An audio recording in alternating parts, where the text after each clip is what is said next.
दोस्तों ये वाला जो आप सीलिंग फैन देख रहे हो ये अब 220 वोल्ट के साथ साथ बैटरी के ऊपर भी चलेगा और सोलर के ऊपर भी चलेगा। नॉर्मल सीलिंग फैन था जो हमारे घर में अक्सर ही 220 वोल्ट वाले सीलिंग फैन लगे होते हैं, ये वही फैन था और इसके साथ हमने ये वाला जो रिमोट है वो लगा दिया है। अब ये रिमोट के साथ भी चलेगा। जो पहले ये 80 वाट बिजली खाता था, अब दोस्तों ये सिर्फ 30 वाट बिजली खा रहा है। तो आप भी बना सकते हो। ये पूरा प्रोसेस कैसे बनाना है इस वीडियो में मैंने बताया है। इससे पहले हम इसके तो फीचर देख लें। तो ये वाला जो रिमोट है ये तो वाईफाई वाला रिमोट है, वायरलेस रिमोट है। ये आप दूसरे कमरे में बैठकर भी इसको कंट्रोल कर सकते हैं। तो सबसे पहले हम इसको ऑन करते हैं। ये देखिए बीप की आवाज आपको सुनाई दी है। अब यह ऑन हो चुका है। अब तो इसके साथ जहां पर ही रेगुलेटर है, इसकी स्पीड भी आप कम ज़्यादा कर सकते हैं। तो अगर मैं इसको फुल स्पीड करूंगा तो आप एक आवाज़ सुने। ये देखें अब ये फुल स्पीड में चल रहा है। अब तो मैं इसके जो वाटेज है वो आपको दिखाता हूं। तो जहां पर मैंने इस प्लग में इस पंखे को चला रखा है और जहां पर आप देखें कि 230 वोल्ट के आसपास है और जो इसकी वाट है वो सिर्फ आप पर 32 वाट दिखाई दे रहा है, यानी कि ये 80 वाट नहीं, अब सिर्फ 30 से 32 वाट ही बिजली खाएगा। तो अगर हम तो जहां से इसको स्पीड कम कर देते हैं, अगर आप मानकर चले कि इसको 4 नंबर पर चलाएं और जहां पर देखें कि पंखा ऊपर लगा हुआ है और जो रिमोट कंट्रोल है वो जहां पर नीचे रखा गया है, तो मैं जहां से ही इसको कंट्रोल करूंगा, क्योंकि ये वाईफाई वाला रिमोट है। ये देखें स्पीड कम हो गई है जिसके कारण यहाँ पर वाटेज भी कम हो चुके हैं। तो जितना भी ये कंट्रोल है आप यहाँ से कर सकते हैं। अगर आपने इसको हाई पर करना है तो इसको आप हाई पर कर सकते हैं इस तरह से। यहाँ से हम इसको अभी ऑफ कर देते हैं। तो ये वाला पंखा कैसे बनाते हैं आइए हम इस वीडियो में देखते हैं।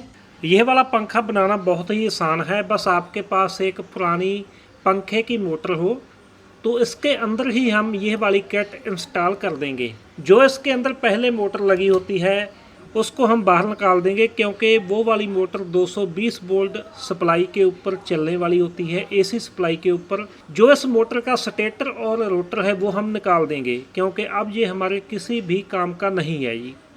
तो इसकी जगह दोस्तों हम लगा देंगे जी एक नई किट, जो कि बाज़ार में आपको मिल जाएगी। इसका लिंक मैंने डिस्क्रिप्शन में दे दिया है, वहाँ से आप मंगवा सकते हो। तो यह वाली जो मोटर है तो हम इसके अंदर लगा देंगे। इसके साथ रिमोट भी आता है। ये वाईफाई वाला रिमोट है, इंफ्रारेड नहीं है। और जहाँ पर हम इसको एसी सप्लाई दे सकते हैं 220 वोल्ट, और जहाँ पर जो दोनों वायर है रेड और ब्लैक, जहाँ पर हम बैटरी की सप्लाई दे सकते हैं जी, नेगेटिव और पॉजिटिव। और जो इसका मेन है यह वाला स्टेटर और रोटर। तो जो इसका रोटर है इसके अंदर मैग्नेट लगे होते हैं, क्योंकि ये डीसी मोटर है। और जो इसका रोटर है ये तो 3 फेज वाइंडिंग की जाती है इसके अंदर। लेकिन यह पंखा बनाते समय आपने एक बात का ख्याल रखना कि जो आपकी यह वाली मोटर की किट है, डीसी मोटर की किट है, इसके जो दोनों बेरिंग है वो आपके पुराने पंखे के साथ मैच होते हो, क्योंकि इसके बगैर आपकी फिटिंग आनी बहुत मुश्किल हो जाएगी। तो जो मेरे वाला यह पंखा था इसके नीचे 1201 नंबर बैरिंग था और जो ऊपर की साइड था मेन बैरिंग वो 1202 बैरिंग था जी। तो ये तीनों जो फेज है इसके, ये 3 फेज मोटर इसको बोलते हैं। इसको कोई भी कैपेसिटर नहीं लगता, इसको बस वोल्टेज दिए जाते हैं 12 वोल्टेज के आसपास। इसके लिए ये 3 मॉसफेट आप देख सकते हो। 3 फेज के लिए अलग अलग मॉसफेट लगे हुए हैं और उससे पहले एक माइक्रो कंट्रोलर आईसी लगा हुआ है जो कि इन 3 मॉसफेट को ड्राइव देता है। तो एक इसके साथ छोटा सा स्पीकर लगा होता है।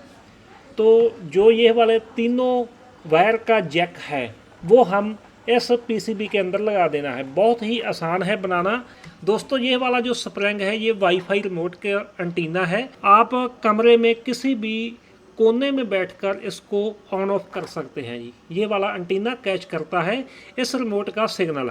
जो इसका रोटर है वो हम इसके अंदर लगाएंगे जी। और इसको लगाने के लिए हम देखेंगे कि जो हमारा सबसे पहले नीचे वाला टापा है इसके अंदर ये आ जाएगा या नहीं आ जाएगा। तो जो ऊपर का बैरिंग है वो 1202 नंबर मैंने लगा दिया है। अब ये लगाने के बाद क्योंकि नीचे वाला बैरिंग और ऊपर वाला बैरिंग दोनों मेरे बैरिंग सही है, तो मैं इसके अंदर बगैर किसी लेथ मशीन की मदद से इसको फिट कर सकता हूँ।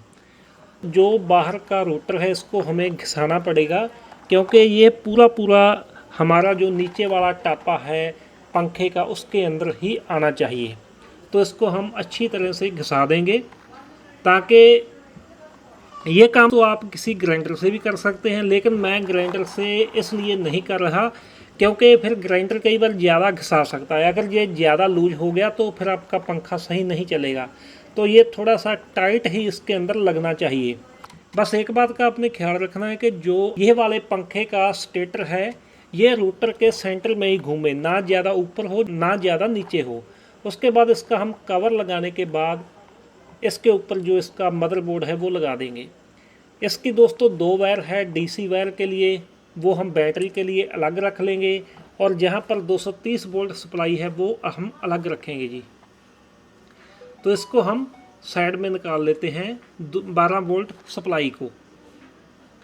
एक बार हमने दोस्तों इसको कस लिया है, उसके बाद हमने इसको बैटरी से सप्लाई देकर देख रहे हैं कि हमारा जो पंखा है क्या बैटरी से चल सकता है। ये बिल्कुल डीसी सप्लाई मैं सीधे जोड़ रहा हूँ, आप देख सकते हो, और आप देखें कि ये पंखा भी चलेगा।